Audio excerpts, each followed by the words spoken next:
All right, I just wanted to stop by for a quick minute. I'm in between meetings, but I thought we should have a little bit of a chat about what is going on currently. Guys,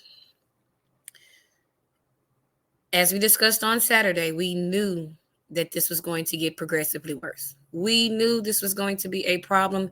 And the real problem to me, it seems like to say that this actress is one of our finest, she seems to be unaware of the role and the play that she is currently starring in.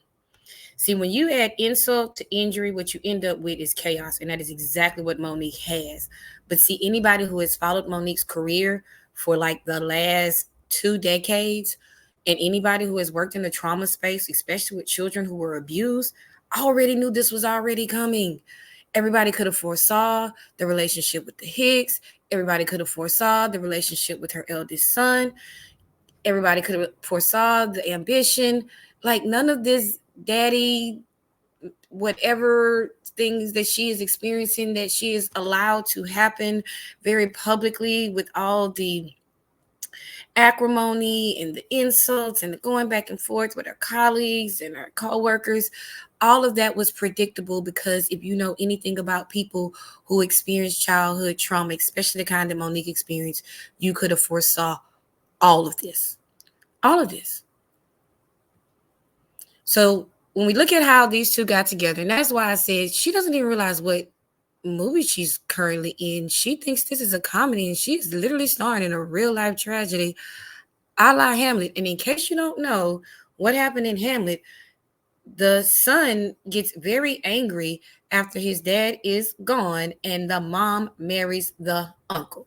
From there, the uncle becomes paranoid that the son is out to get him, and at the end of the play, everybody's off the census. This is what happens when you create family structures out of trauma that are full of chaos. They have known each other since they were high school besties. They were married to other people respectively. She was married once to Shalon's daddy. Then she divorced him, got married again to a man named Mark Jackson. She has a son with him. Anybody see Mark? She's a son named Mark, just like she has a son named Shalon. We see the twins a lot. Anybody seen him? Then finally she does decide to get married to Sydney. And what do we know about his professional relationship? He tried his hand at acting throughout the 2000s and often serves as an executive producer on her specials.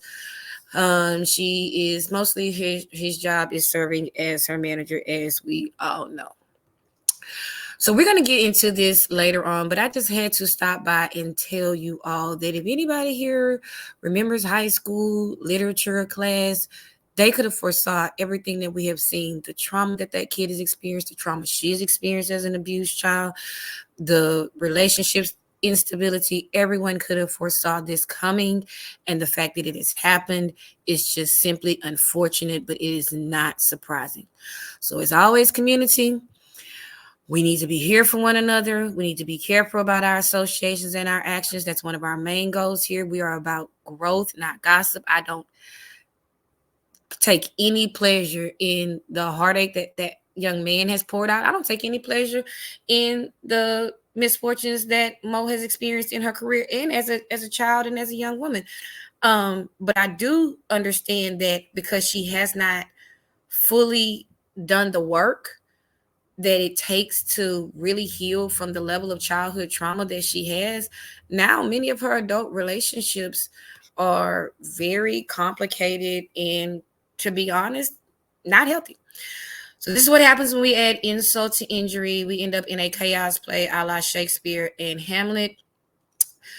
Community, I hope blessings chase you down. I hope trouble never finds your door. I need you to level up because your community needs you. Stay safe and have a very happy Valentine's Day.